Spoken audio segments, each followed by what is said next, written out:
பாருங்க, ஆதியிலிருந்தே தேவனுடைய கிருபை எல்லார் மேலேயும் இருக்கு. ஆனால் வேதம் சொல்லுது கிருபையை சிலர் போக்கடித்தார்களாம். சொல்லுங்க, கிருபை எல்லார் மேலேயும் இருக்கு. அப்போ ஏன் பிரதர் அவங்களாம் நல்லா இல்லை?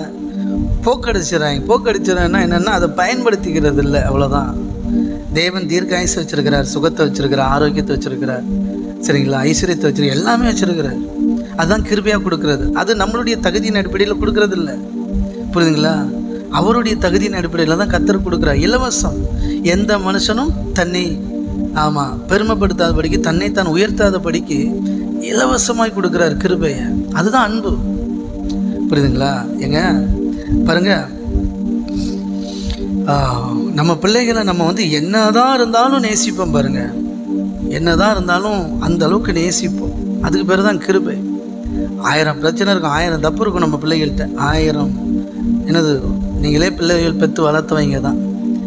எவ்வளோ கடுப்பாகி இருப்பாங்க, புரியுதுங்களா? அதெல்லாம் சகிச்சுக்கிட்டு இருக்கிறோம்னா அன்பு சகலத்தையும் சகிக்குங்கிறத நான் ஒவ்வொரு நாளும் அனுபவிக்கிறேன், புரியுதுங்களா?